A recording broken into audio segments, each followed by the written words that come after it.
Filosofia para iniciantes. Eu sou o professor Luciano, professor do estado do Rio de Janeiro, professor de filosofia, professor de língua portuguesa também, literatura, redação, e hoje a gente vai trabalhar, a gente vai enfrentar aí um conhecimento de uma corrente chamada semiologia, dentro dos estudos de filosofia da linguagem. A gente já tem uma aula, a gente já fez uma aula sobre isso, mas a gente vai ampliar com uma nova roupagem, tentando fazer alguns apontamentos, trazendo novas propostas. Essa é a finalidade do nosso canal, trazer aí conteúdo de qualidade dentro do âmbito da filosofia e das áreas humanas, beleza?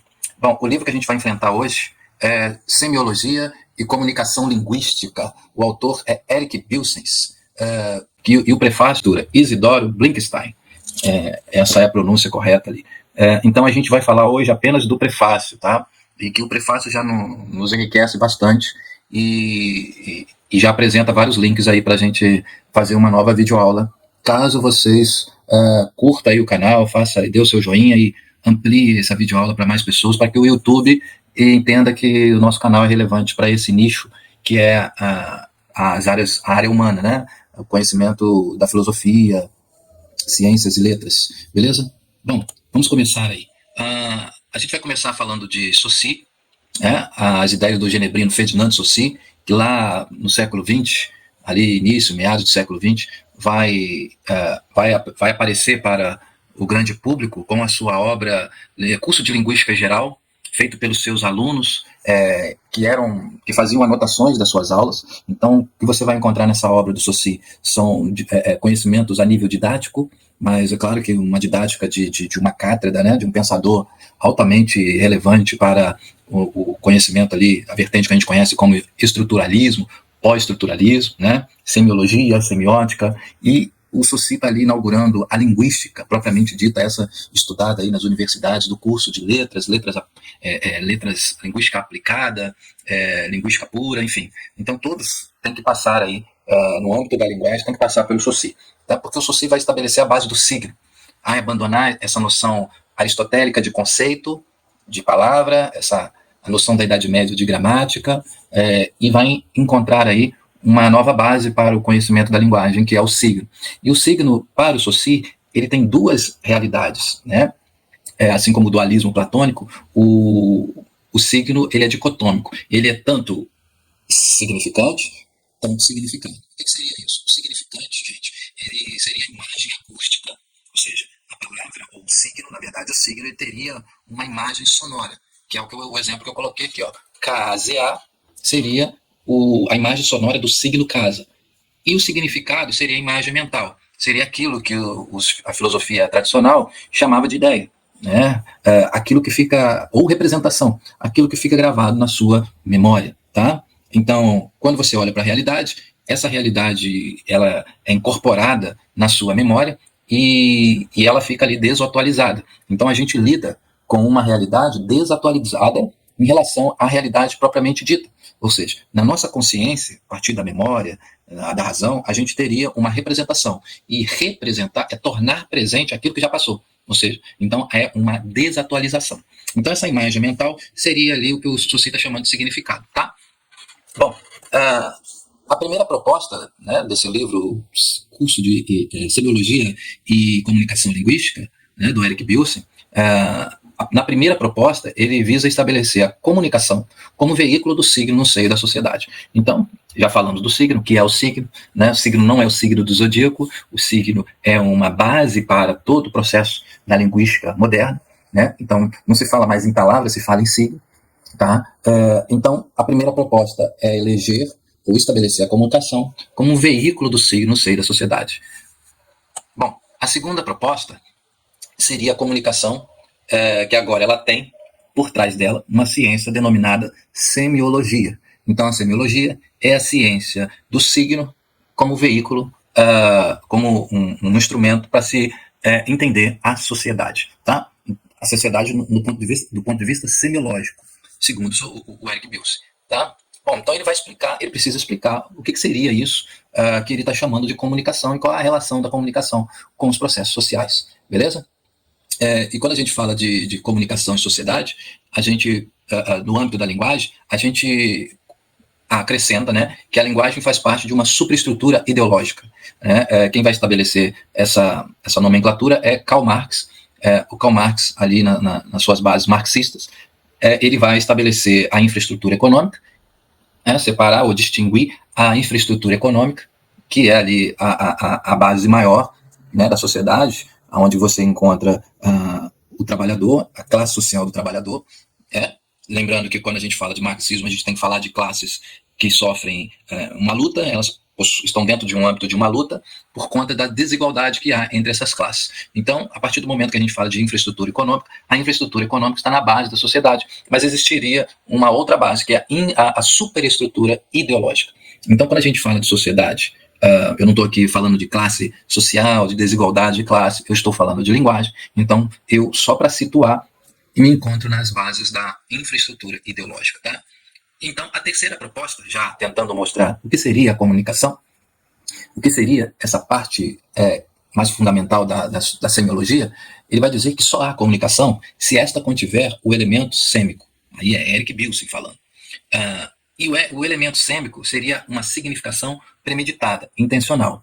Então, você tem a comunicação teria como elemento fundamental, né, como base, o ato sêmico. E esse ato sêmico a gente está traduzindo como intencionalidade. Ou seja, o falante, aí a gente tem que, né, abrir um parênteses para falar dos elementos da comunicação. Tá? Eu acho aí que o jovem do ensino médio ele já estudou isso em algum momento, né, que são os elementos da comunicação. Você é tão estudado numa graduação de jornalismo, comunicação, publicidade, mas também estudado em língua portuguesa. Então, um pensador chamado Roman Jakobson, ele vai estabelecer os elementos da comunicação e vai usar esses elementos da comunicação para trabalhar a literatura. Quando ele for falar de literatura, ele vai falar das funções da linguagem. E quando ele falar das funções da linguagem, vai ter essas 6 funções da linguagem. Eu não vou citar aqui, os 6 elementos da comunicação.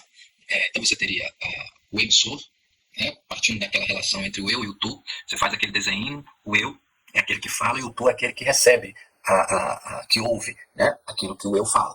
Então esse eu é chamado de emissor, o tu é chamado de receptor.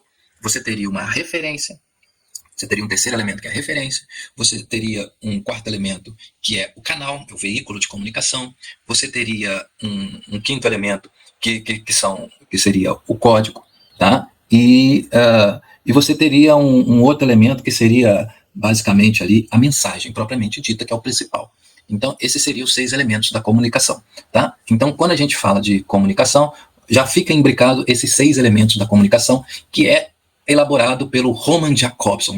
O Roman Jakobson, que trabalha mais com a questão, também trabalha com a semiótica, também trabalha com uma questão mais clássica da linguagem.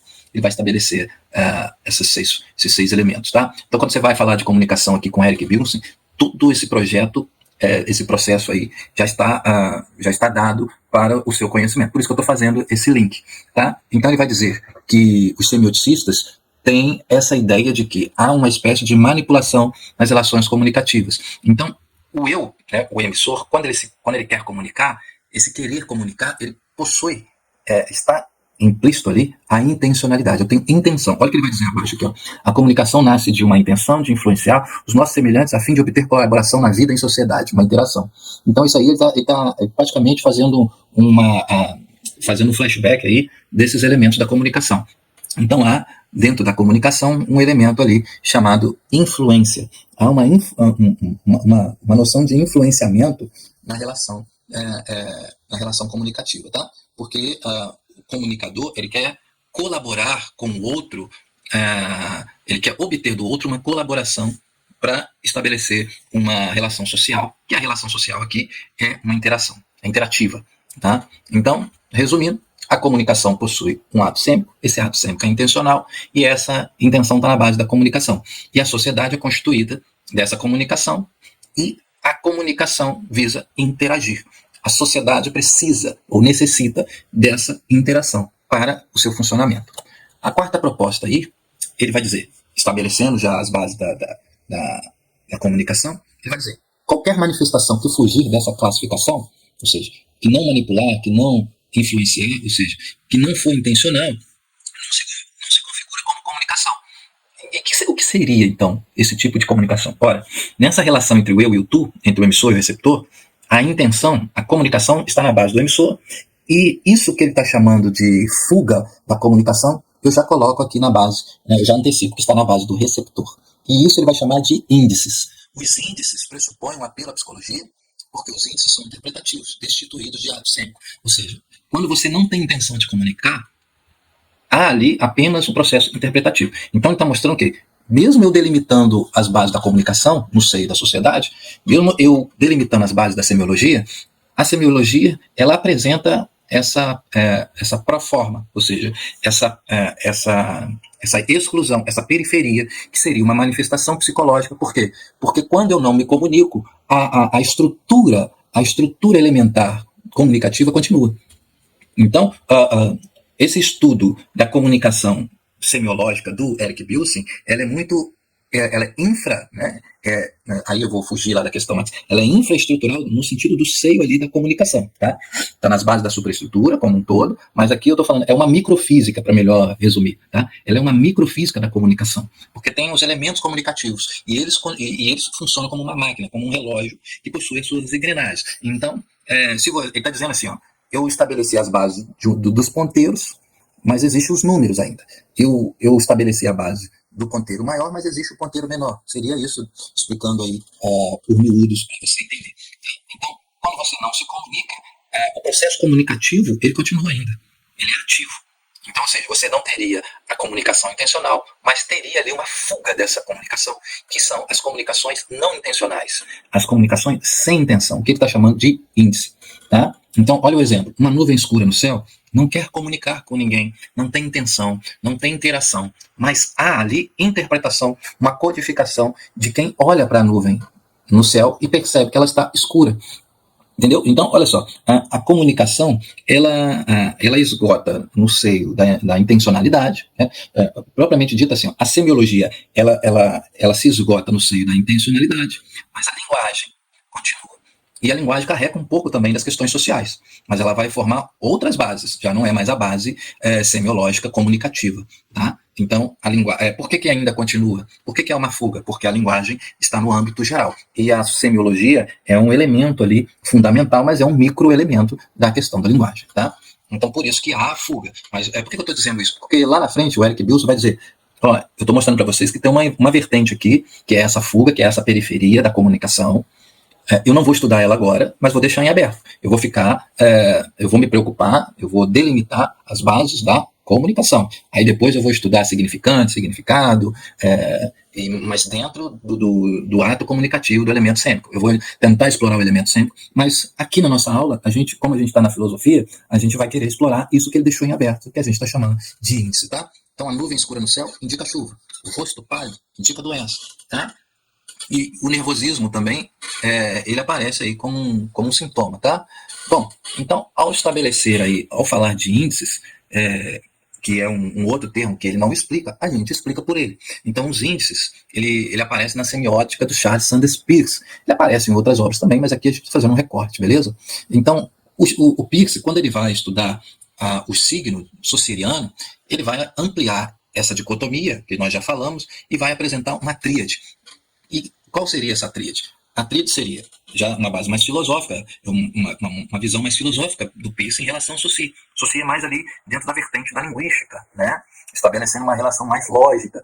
O Peirce, ele vai para uma relação mais psicológica, mais psicanalítica. Tanto que os filósofos posteriores, né, quando forem estudar, assim como Deleuze, Guattari, entre outros, vão trabalhar essa vertente do Peirce e não essa vertente saussuriana, né? Porque o Saussure vai para uma outra vertente, vai para a vertente da linguística. O Peirce vai para a vertente de uma filosofia pós-moderna, tá? Contemporânea.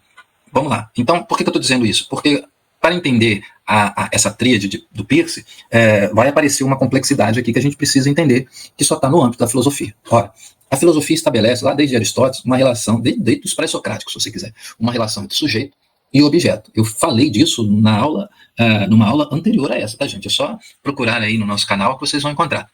Tem um desenho, tem os slides, tem os gráficos, tem tudo ali. Eu mostrando ali como que era a relação sujeito-objeto lá, 4 séculos antes de Cristo, como era no Platão, como vai ser na filosofia moderna, tá? E faltou falar apenas no Bergson, porque eu citei Bergson lá. Mas enfim, então você teria uma relação de sujeito-objeto, tá? O sujeito é aquele que conhece, aquele que quer conhecer a realidade. O objeto é o que nós estamos chamando de realidade, de ser, de natureza, de corpo, de matéria, de sensível, como era em Platão, tá? E quando você olha para a realidade, automaticamente essa realidade ela fica presa na sua memória. Foi o que eu acabei de falar da atualização. Então, na verdade, o que você essa realidade que fica presa na memória, ela projeta-se para fora. E a gente tem uma sensação de que o mundo fora de nós, ele existe independente de nós e existe da forma como nós estamos vendo. Não é assim. Quem é que vai fazer essa crítica, esse confronto? Vai ser os filósofos da modernidade, começando com Descartes e com todo o idealismo filosófico ali, até chegar a Kant, por aí vai. Eles vão mostrar o quê? Os empiristas, os racionalistas, eles vão mostrar que os empiristas vão mostrar que não existe fora de nós a realidade como nós a vemos. O que existe fora de nós campo eletromagnético, luz, vibrações, entre outros elementos. Tá? Esses são os elementos genéticos, químicos, bioenergéticos, enfim. Isso seria a realidade como ela é. Mas isso não chega no âmbito da discussão semiótica da linguagem. Então, quando o Peirce, e essa tríade aqui está na internet, aparece nas obras de semiologia, semiótica, quando você olha para o objeto, esse objeto já é uma representação. Por isso que a relação do signo é alguma coisa que está no lugar de outra coisa.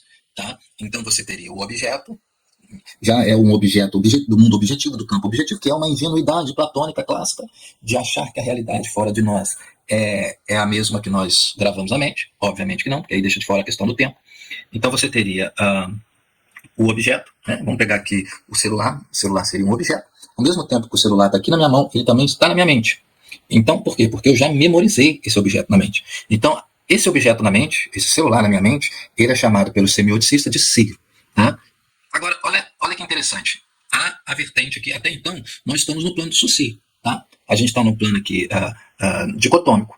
Mas o Peirce, ele tem uma sacada, que ao olhar para o objeto, e a gente memoriza como signo, esse memorizar como signo vai ter diferenças, por conta da nossa base psicológica. Né? Então, Peirce já está na modernidade, já atravessou toda a ciência filosófica, o empirismo, o racionalismo.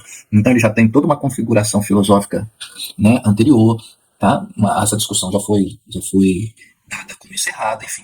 Então, automaticamente, quando você olha, quando você grava o objeto, né, gravei esse celular na minha mente, esse celular na minha mente, ele pode fazer associações, convenções, e ele pode ter relações sociais com outras coisas. Né? Por exemplo, esse celular aqui, além de eu gravar na memória, também na minha memória está gravado quem me deu esse celular, aonde eu comprei esse celular, o que eu senti quando eu comprei esse celular, o que eu faço com esse celular. Tudo isso está sendo computado aqui como intérprete. Então, todos os elementos sensoriais, emocionais, afetivos, é o que estamos configurando aqui como intérprete, que é o sujeito do conhecimento. Né? A gente poderia até aqui em cima escrever aqui o eu ou o sujeito que conhece. Tá? Mas quando o objeto está na nossa mente e tem todas essas associações, essas emoções, esses afetos, vai ser estabelecido milhões de elementos, mas o Peirce traduz por 3, ele simplifica por 3 elementos. Isso por quê? Porque tem uma outra obra aqui que vai trabalhar as tríades da semiótica ao longo da história, né? Se eu não me engano, é o Winfried North. Esse livro não vai aparecer aqui nesse momento, tá? Mas o Winfried North, ele tem um livro chamado História da Semiótica, e vai buscar a tríade. Essa tríade aparece em Platão, aparece nos filósofos empiristas, né, nos filósofos racionalistas, enfim. Então, quando ele chegar propriamente em Peirce, ele vai falar que em Kant teria outras nomenclaturas, senão essa redução de 3 aqui que ele deixou. Essa redução de 3 seria o ícone, né, que é a imagem genuína. Então, assim, é genuína porque eu tenho esse celular, e esse celular vai para minha mente aqui, fica memorizado na minha mente. Ó, deixei o celular aqui e ele está aqui na minha mente. Isso aqui é a primeira aula que eu faço com meus alunos, né, na aula de filosofia. Por isso que eles ficam doidos com as aulas, porque eu faço essas representações com eles. Então você teria o celular na minha mente, beleza? Isso aqui é ícone. Eu olhei para o celular, gravei na mente. E essa memória aqui é uma memória aristotélica que grava o tempo presente, o aqui e agora. Olhei para o celular, O celular está aqui, ele continua na minha mente. Eu posso ir para qualquer lugar que eu continuo com o celular na minha mente. Isso você está chamando aqui de ícone. Mas teria um segundo elemento, que é uma relação de causa e efeito. Por exemplo, basta eu ouvir um barulhinho, né, do celular, e esse barulhinho do celular já me implica que existe um celular em algum lugar. Ou seja, então, na verdade, quando eu vejo o efeito produzido pelo celular, que é esse barulhinho, na minha cabeça aparece a causa, que é o celular propriamente dito. Então, assim, eu vejo o efeito, o objeto se aparece para mim como um efeito, ou seja, como um índice, e aqui da minha cabeça, eu vou descobrir que sintoma é esse, né? Eu vou procurar a causa, ou como se diz assim, a explicação desse barulhinho. De onde vem esse barulhinho? Opa, eu já sei que é de um celular. Então, o que eu vejo na realidade são barulhinhos de celular, e o que eu vejo na minha mente são celulares. Isso daí o Peirce está chamando de índice. Há uma relação de causa e efeito. E digo mais, a sociedade ela se apresenta para nós já de forma sintomática. Se a gente perguntar, né, e aí deixando o legado da linguagem, a realidade se apresenta para nós em forma objetiva ou de forma indicativa? Ora, já que o objetivo ele é genuíno, ele é inocente, porque está lá na filosofia clássica platônica, né, um mundo objetivo, de achar que o objeto é idêntico àquilo que nós observamos, feito isso, tirando a realidade diante de nós, como Descartes vai fazer, por isso que ele vai ele vai se questionar que se não existe um gênio maligno que está produzindo essa realidade para mim, e ele vai chegar à conclusão de que penso, logo existo, que a única realidade que ele tem é a realidade do pensamento.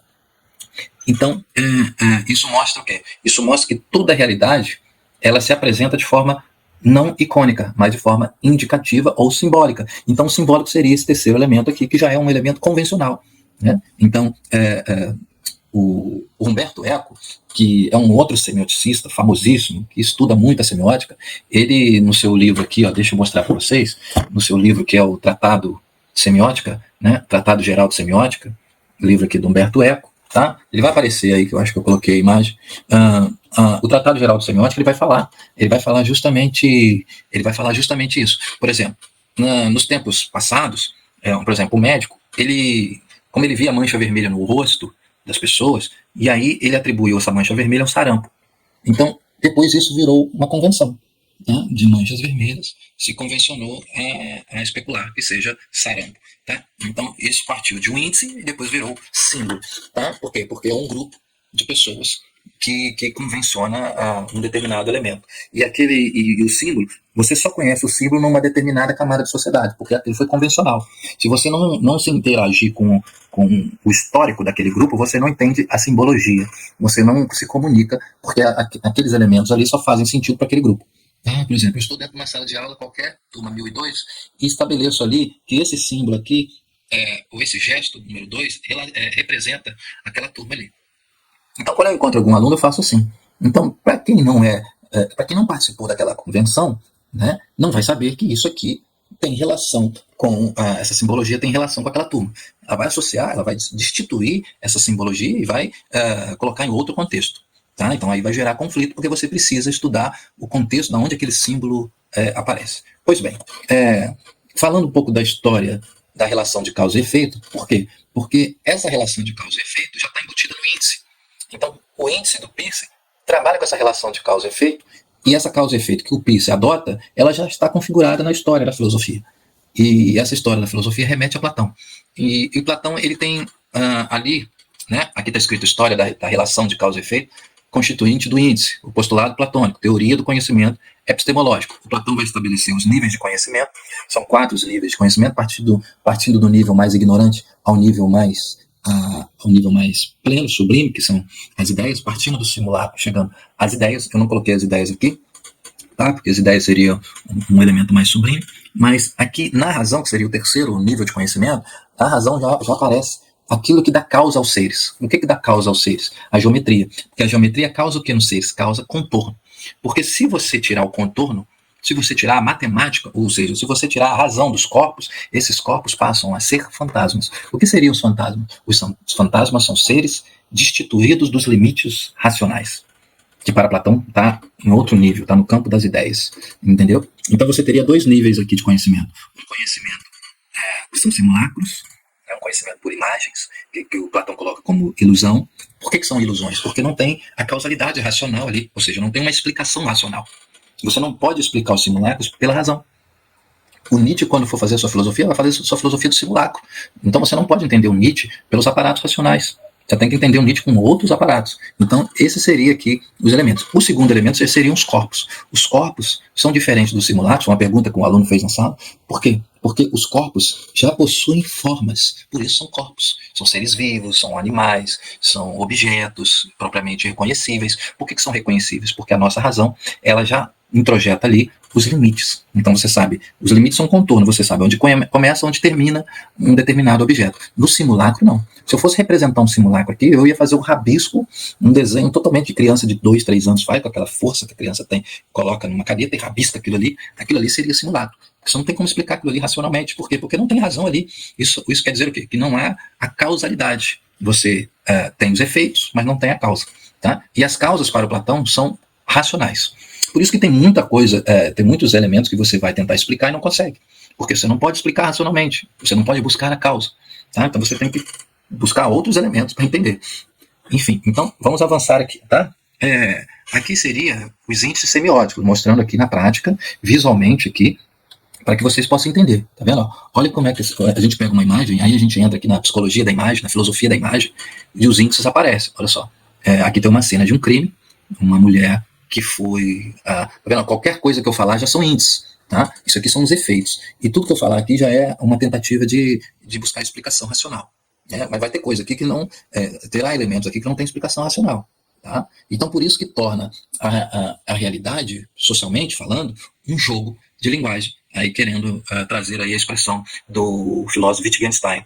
Tá? Olha aqui, você está vendo uma foto rasgada, tá? Isso indica o quê? Que alguém rasgou essa foto por algum motivo.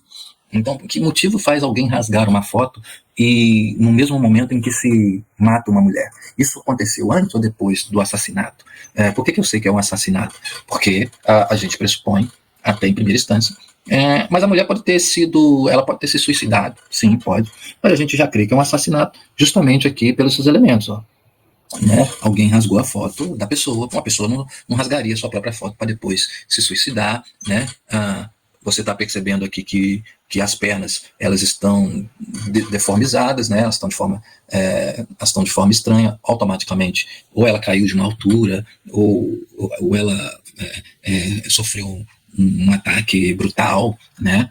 De forma que as pernas não estão configuradas regularmente, tá vendo? Mas eu não quero ficar aqui explicando cena de crime, tá? É só para vocês perceberem que essas imagens, elas podem aparecer justamente assim, em forma de imagem, como o Eric Bilson está trabalhando as frases, tá vendo? Ó, nuvem escura no céu, rosto pálido, são imagens. Mas a gente pode trabalhar com frases que vocês vão ver mais para frente, tá?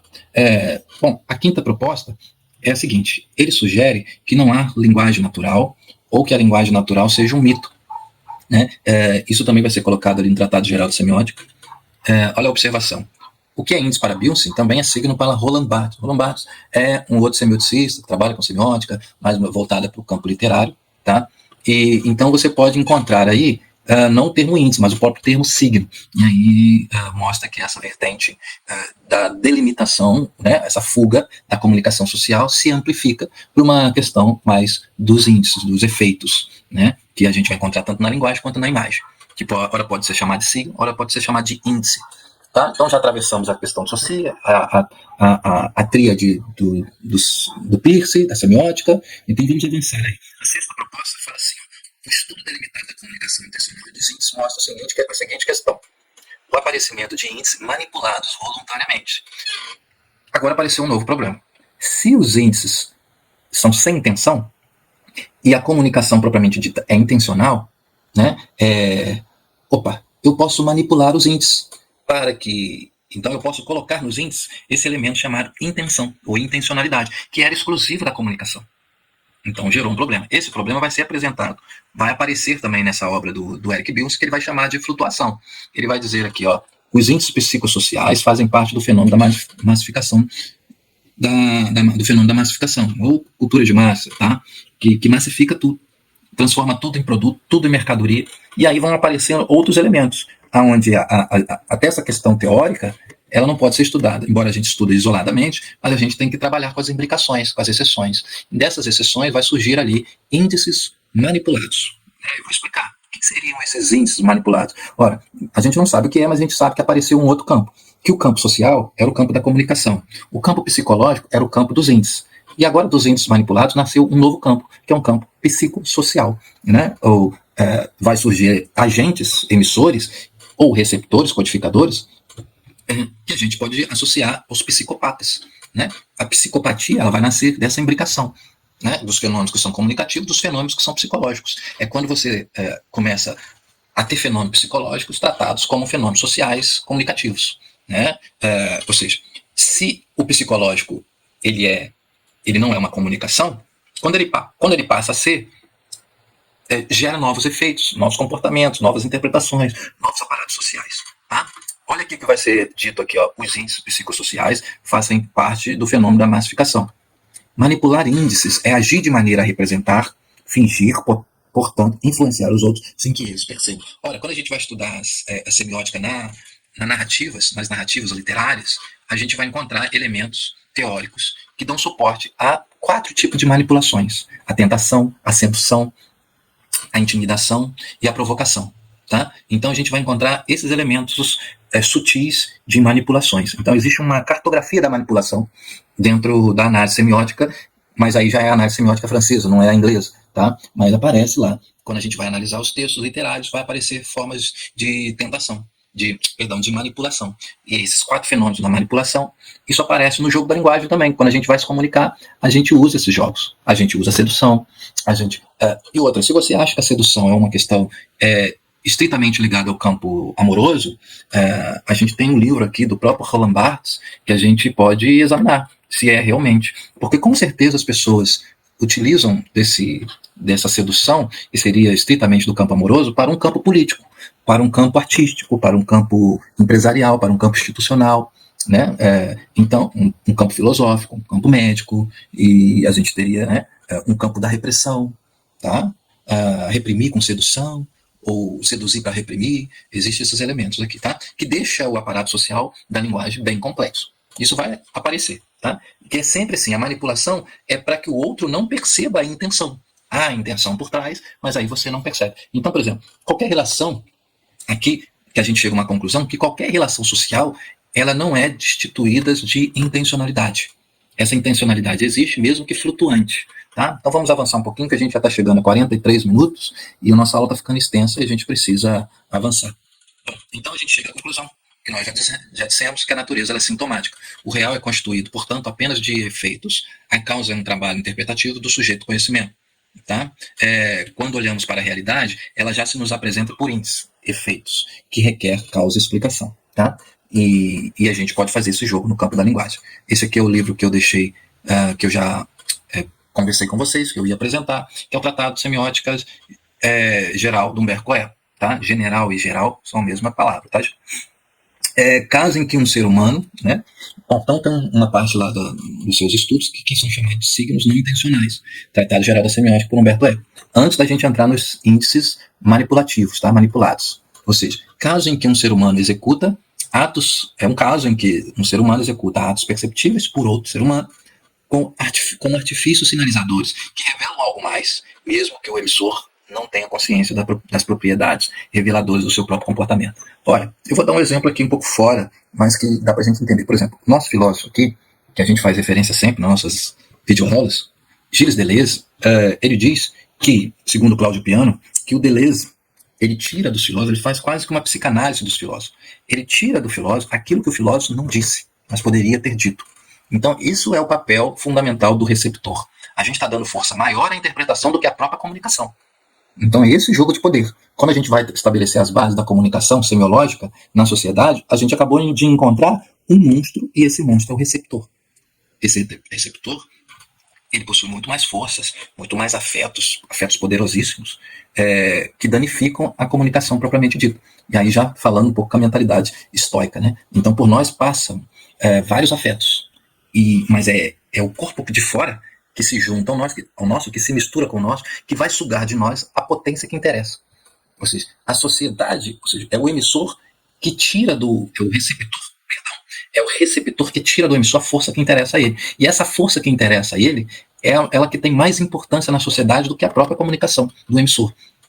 tratando assim o emissor como um mero fantoche.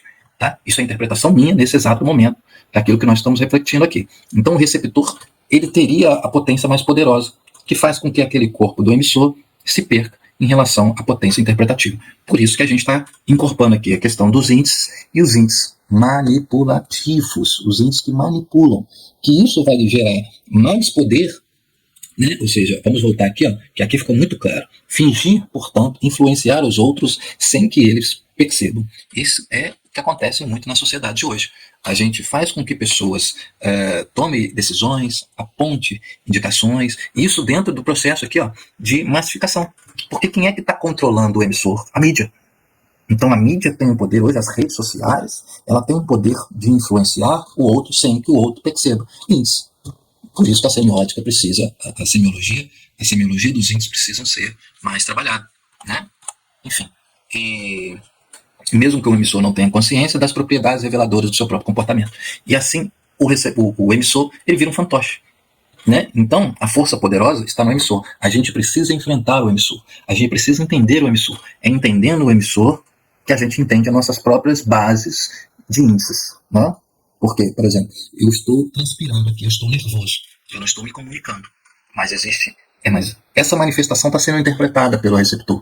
E o receptor é o que vai fazer toda o link, né? Toda a genealogia do comportamento social a partir da sua interpretação em relação à minha manifestação psicológica. Né? Agora, também é possível que eu, enfrentando o receptor, eu passe eu mesmo a fazer dessa minha manifestação um ato de poder.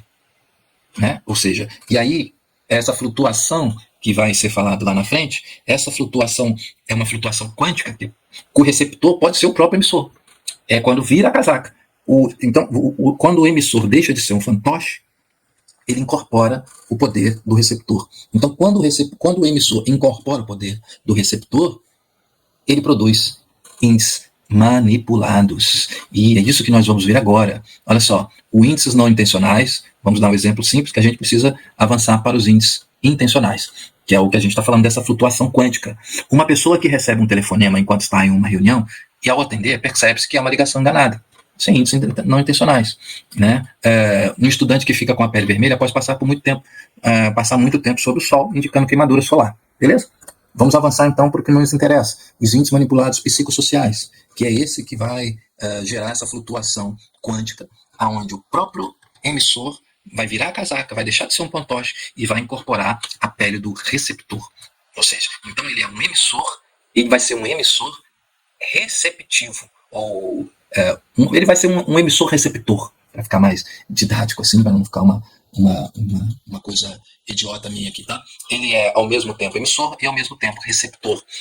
E como que ele faz isso? Manipulando os índices. Olha só, um professor que sempre elogiou seus alunos em público, mas secretamente os considera incompetentes.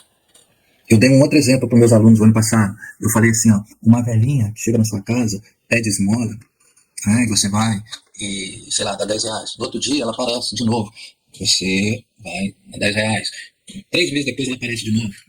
Dá 10 reais. Daqui a um tempo, esse ato, que era praticamente intencional psicológico, de um problema dessa mulher, né, dessa andarilha, dessa mendiga, passa a ser um índice manipulado. Agora ela está indo na sua casa por interesse. Ela já não precisa mais, mas ela continua. E você não percebe. Tá? Você não percebe. Por conta do quê? Por conta do traje que ela incorporou ainda. Ela está incorporando uma emissora sofrida, né? Emitindo comportamentos que faz com que você interprete. Né? Ela é uma emissora psicológica, do sofrimento, da dor, da falta de grana, né? Da miséria. E você interpreta aquilo como uma necessidade. E ali te faz colaborar com ela em sociedade. Você dá os 10 reais para ela. Só que, na verdade, ela é a própria emissora, porque ela é uma emissora controlando ou fazendo com que você interprete aquilo que ela quer que você interprete. Então ela continua com a mesma roupa, ela continua com a mesma forma de agir, de se comportar, mas agora houve uma flutuação quântica. Ela, na verdade, ela já tem carro, ela já tem casa, ela já pintou a casa, ela já trocou, ela já arrumou um emprego, e você ainda está achando que ela precisa de dinheiro. São esses mecanismos que nós estamos colocando aqui. Que isso não está na base da semiologia do Eric Bilson, tá, gente? Isso aqui ele deixou claro, que ele não vai explorar isso. Isso somos nós aqui fazendo reflexões. Sem obras também, né? Sem obras, que a semiologia não vai te dar isso aí. Né? Isso é reflexão, tá? Então, olha só. Um cantor que lança uma música sobre o amor e paz, mas tem um histórico de comportamento violento. Tá vendo? Ele faz com que os seus fãs ainda continuem achando que ele é o maioral. Isso é toda a sociedade. Mas por que a sociedade se tornou psicopata? Por conta da massificação. Né? Que aí a gente precisa estudar aqui a indústria cultural e a cultura de massa. A cultura de massa vai surgir, segundo as nossas configurações, vai fazer nascer psicopatas. Esses psicopatas são emissores flutuantes quânticos de índices que deveriam ser não intencionais, mas na verdade são intencionais. Um empresário que promove uma campanha pela igualdade de gênero, mas é conhecido por assediar as suas funcionárias. Ele age, mas ele age na tentativa de ser interpretado como algo bom. Mas, na verdade, ele não tem nada de bom. Ele é conhecido por assediar seus funcionários. E isso passa por desapercebido. Aqui, ó. Aqui é uma questão que, sem que eles percebam. Então, a sociedade está entrando nesse cômodo aí. Aqui vai falar a flutuação dos índices, né? A flutuação dos índices intencionais. Aqui podemos trabalhar o leque com sentidos históricos, já falamos da questão da mistura dos corpos, que passa no nosso corpo vários afetos, né? E aí eu falei também da questão quântica, né? Que não está aqui, mas eu acrescento agora. Enquanto o ato sêmico da comunicação intencional e social, os índices não intencionais e intencionais, não comunicação, são filosóficos. Beleza? Então, a gente dá por encerrado aí. Espero que vocês tenham gostado. 55 minutos de aula, acho que é pouco para isso que nós estamos apresentando aqui.